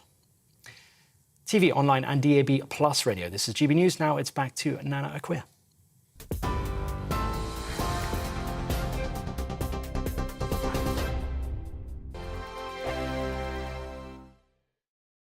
Direct Bullion sponsors the Finance Report on GB News for gold and silver investment. Here's a quick snapshot of today's markets. The pound will buy you $1.181 and 1.177 euros, and the price of gold currently stands at £1,481.50 per ounce. Direct Bullion sponsors the Finance Report on GB News for gold and silver investment. Join my show Farage, 7 p.m. till 8 p.m. Monday through Thursday. And there you will get opinion, analysis, debate, and I'll cover stories that nobody else dares to touch. You've been cancelled. Join the club. Oh my goodness me. And then for the last 15 minutes, talking pints. We're over a drink. We have a civilised conversation with someone. We very often disagree, but we do it in a grown-up way. Come and join me on Farage.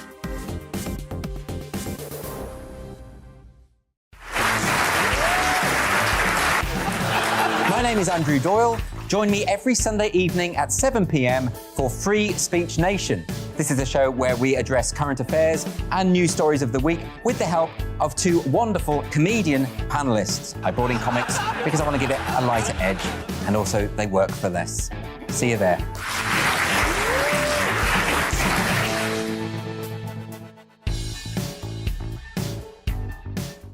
Hi there, it's Stephen and Anne. At breakfast from 6 a.m, you'll always be caught up with everything you need to know, the latest headlines, opinions and debates. We'll bring you the good news and the bad, but most of all, we're here for you. Remember, send in your views and let us know what you would like us to talk about. That's because we're your news channel. And every morning at 6 a.m, it's breakfast on GB News.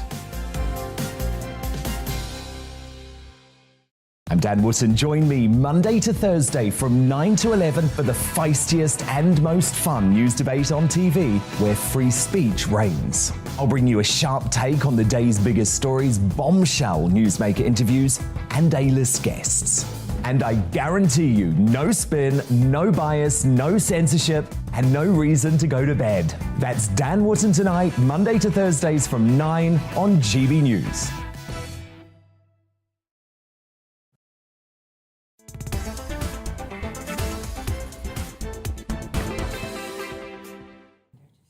Good afternoon. It's fast approaching 39 minutes after 5 o'clock. Good afternoon. This is GB News. We're live on TV, online and on digital radio. I'm Nana Akua. Make sure you join us at 7 o'clock as well, because we will be live on GB News and exclusive at the hustings with Liz Truss and Rishi Sunak. But let's get back to our Great British Debate this hour.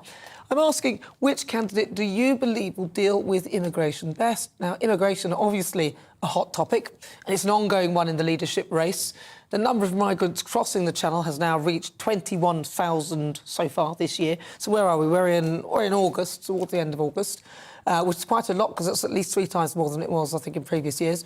And both candidates have said that they will uphold the government's Rwanda deportation strategy. But doubts remain on whether either candidate can actually solve the crisis and deliver.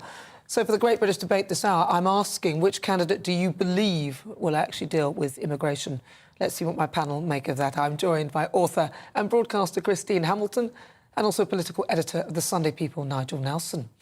Christine, I might as well start with you. What do you think? I mean, this is a disaster in this country, the way this is going, isn't it? Absolute disaster. I don't have much confidence that either of them will deal with it in a sufficiently robust fashion. If I had to put my mark on either of them, I would think that Liz Truss will probably be more robust, but I haven't seen any signs, really.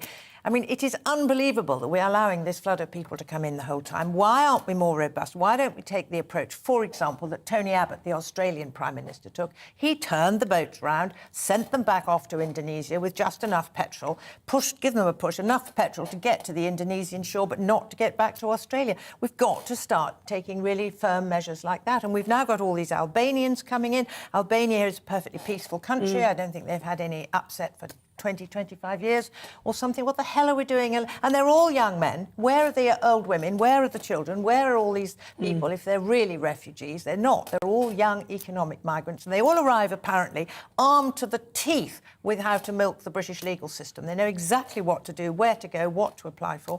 We're just being taken for mugs. Well, apparently, one of the reasons why we can't actually take them back is because of the anti-slavery laws and things like that. So we've got an anti-slavery law that means that they can use that. But apparently, when they are first taken off the boats, they come and they don't mention that until they then get their hands on an immigration lawyer in this country, who then gives them the ammo they need. Don't take them off the boats, turn the boats round. That's what I'm saying. Apparently there is a law that we could potentially do that. Nigel? Well, you could, but I mean, the trouble is you end up with a situation, they're coming across in little dinghies. The danger of doing that is you will have another disaster as we had when so many of them died trying to cross the channel. But hang on, before you go on, because I will let you go on, because I don't mean to interject, but you could just simply, because you're taking them off the dinghy to put them on the boat, could you not just simply put them on your boat and then take them back? Well, what's wrong with that? The issue then is the French taking them the other end. Well, they came from there, so you're only sending them back, and there is a law that you can actually do that. They've been paid some money to help. Now we are in a tricky situation. As far as the French are concerned, it's a British problem. So they're passing through France, trying to get to Britain. Having moved out of French waters, the French will argue, sorry, you must deal with them. And the idea of trying to send them back would need agreement from the French. So you've got a diplomatic problem. But could we have a ring of steel, so you've got like you've got your boats along the borders, so they can't really come across? Catch them before they get into British waters. Well, it's all part of Macron's because but you're on plan. French waters, is what you're saying. But it's all part of Macron's plan to get at us because of Brexit. Well, it's all part of that. I think Brexit hasn't helped. I agree. And also, the other reason that Brexit hasn't helped is we've lost a lot of the intelligence helped gathering. in a lot of other ways. It may have done, but we've lost a lot of the intelligence we used to get from the EU. We're no longer a member of Europol, for instance. But the issue, which is what both Rishi Sunak and Liz Truss are not grasping, is what is the solution to this? Rwanda isn't it. I know it's quite popular with GB News viewers, but frankly, it's a nonsensical idea for cost grounds, practical grounds, moral grounds. Is it true they were only going to take 200? Well, initially, but that could change depending on the success of it.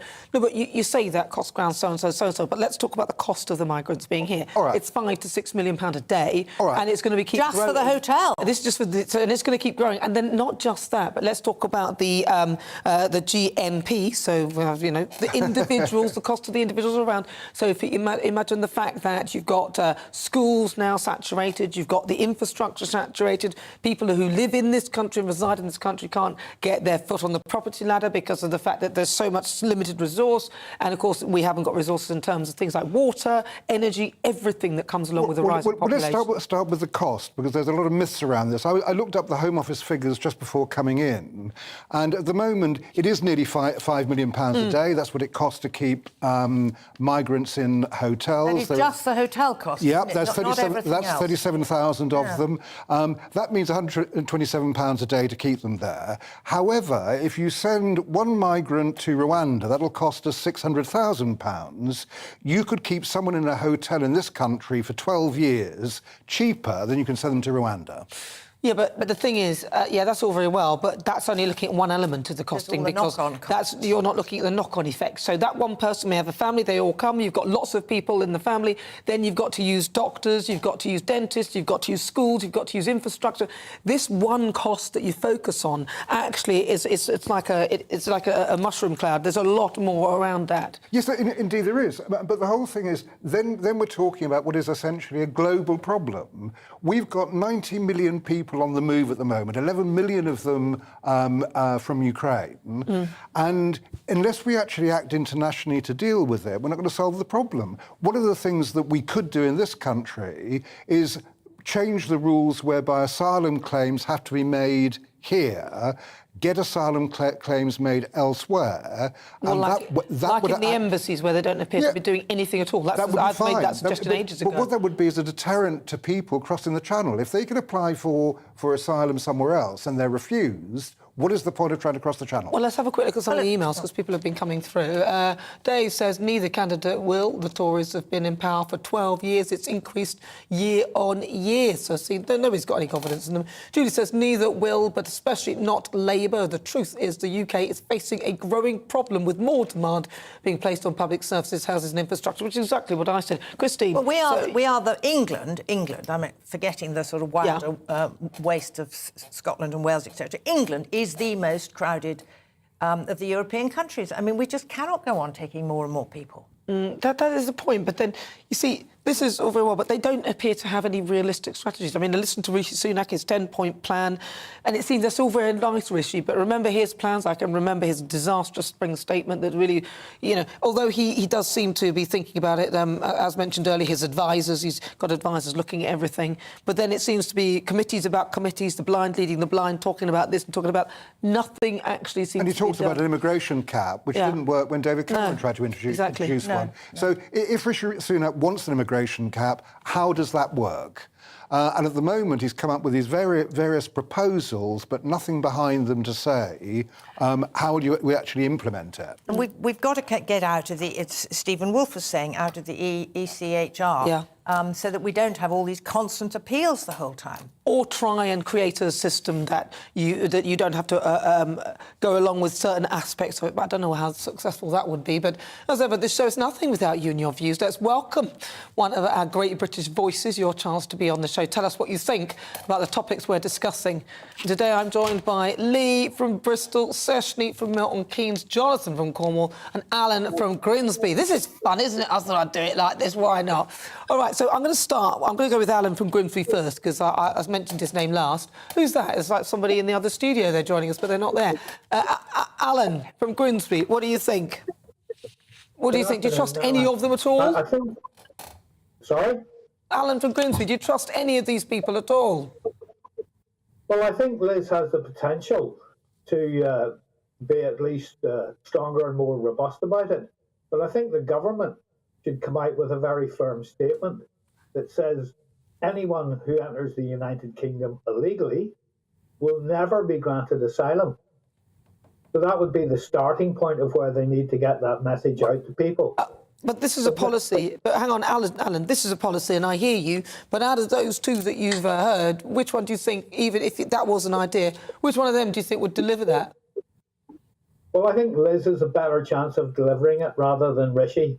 I would agree with your guest, who said that Rishi's very in with the powers that be. He would be very comfortable sitting with the powers that be. So probably Liz Truss. Well, let's go to Seshni. Seshni, there's two of them there. Which one do you think, do you believe could actually do something about immigration, if either of them? Thank you, Nana. Yes, I've heard both arguments for both candidates. And to be honest, they both share the same vision of cracking on with the immigration issue and also with supporting the government. And it is a serious issue. As much as we want to show compassion to the immigrants, I do believe, like what Christine says, we need to have a robust plan and we need to have, we need to tackle this head on. For me, it is very clear both of them share the same vision, especially with Rwanda. They want to work together in partnership. Seshni, which but when one? it comes to which providing one? Seshni, a hello? policy, Stop talking. I think Rishi Seshni! Sorry, I had to stop you. Which one do you think, though? Because I hear you. We all agree with that. They share the similar idea. We know that. But which one do you believe would actually do the job? Rishi or Liz? Okay, I agree with Stephen that Liz Truss has a strength in character, but I do believe that Rishi Sunak is actually delivering a 10-point plan, which we need to give him a chance to actually see this through, to tackle this problem head on. Right, let's go to Lee from Bristol. Lee, what do you think then? We've got Liz Truss, Rishi Sunak. Which one do you think will deliver the plan? Nice to have you back, Nana. Thank you. Missed you while you've been gone. Oh, bless you. So what do you think then? Which one do you think will deliver the plan? Looking at objectively, they both speak quite well on immigration, but I agree with what a lot of the panelists said. I mean, Rishi Sunak has a bit more meat on the bones with his 10-point plan than Liz. I tried to have a look this afternoon to see what Liz Truss has been saying, but, not looking so much at the granular detail. They're both speaking well and quite similar with a couple of differences between them, but nothing too controversial. But for me, I mean, full disclosure, I'm a Conservative member. My preference is Liz Truss, and that is because of her strength of character. I don't trust Rishi. I think he's all talk. It's hard to say because, to be fair, it is a leadership contest, so you've got to take a lot of it with a pinch of salt. They're trying to get elected, so they might say things that they might not think they can follow through on potentially. So you've got to take it with a pinch of salt. But overall, I agree with what Stephen Wolfe was saying. It's down to strength of character. Liz Truss has proved that sort of time and time again, that she's willing to take on the tricky decisions. And I think that of the two of them, she is more likely to deliver straight up.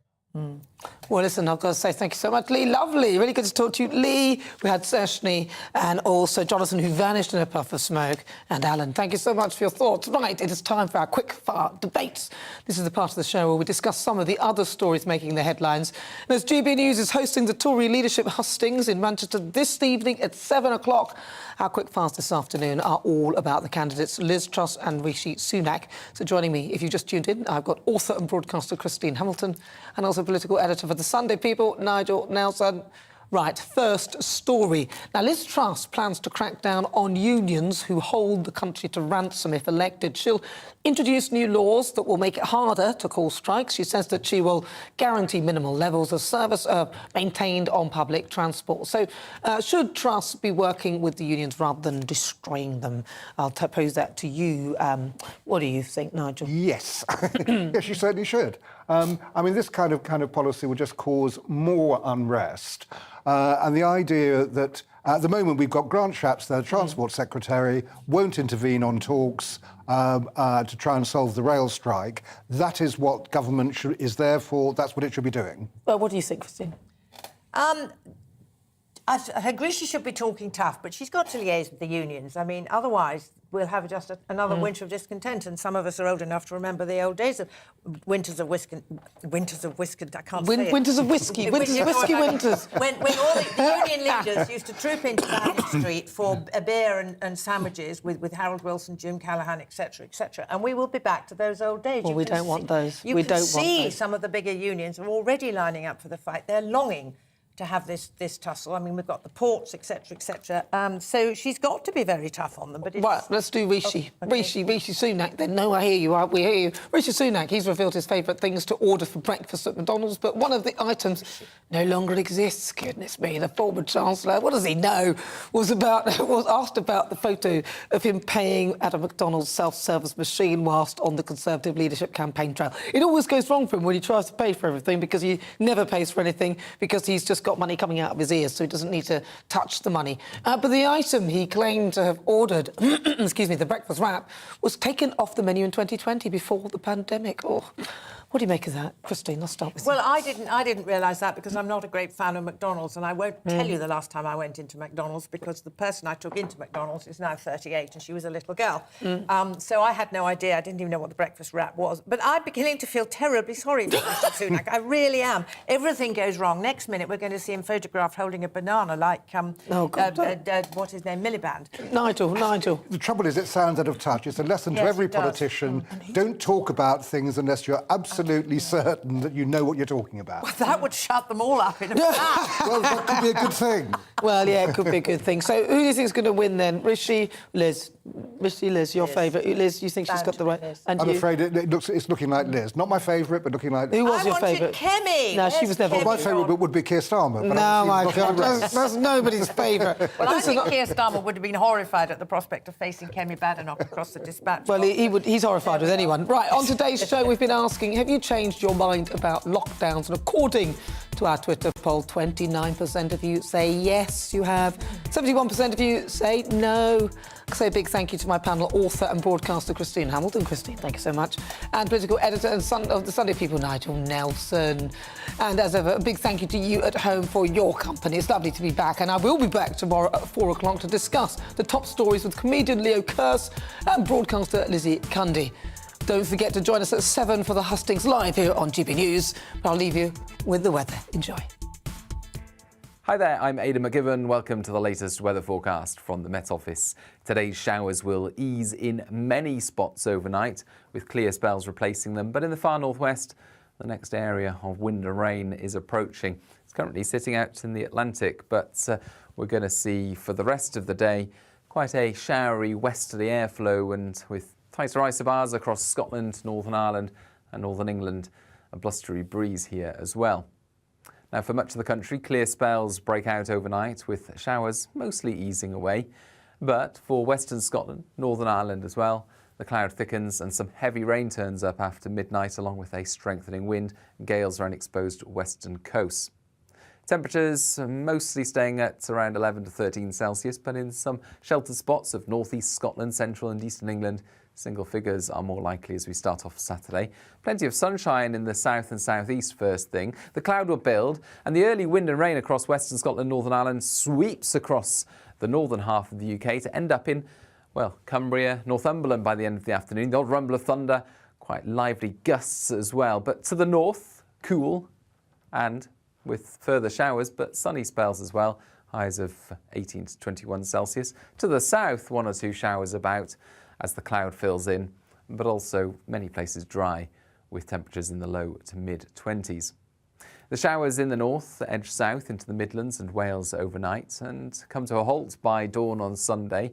For many, clear spells are expected through the night. 16 or 17 degrees in the south, a much fresher night to come in the north, with temperatures dipping to around 10 to 12 Celsius. Further showers once again for northern and central Scotland. These mostly disappear by the afternoon, sunny spells replacing them, but more cloud, wind and rain is on the way from the west during Sunday night and into Monday. There's just 2 weeks left of voting in the battle to become Britain's next Prime Minister. Liz Truss and Rishi Sunak have been dashing around the country, and tonight they make their pitches to Conservative voters in the heart of Labour-run Manchester. But do either of them have what it takes to defend and maintain Boris Johnson's mighty majority? GB News is proud to be hosting the Conservative hustings in Manchester, live and exclusive from 7 p.m. GB News, the People's Channel.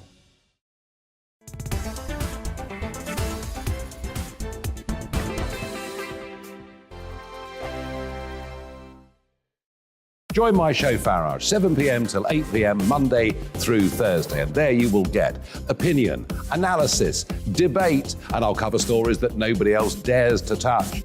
You've been cancelled. Join the club. Oh my goodness me. And then for the last 15 minutes, talking pints. Over a drink, we have a civilised conversation with someone. We very often disagree, but we do it in a grown-up way. Come and join me on Farage.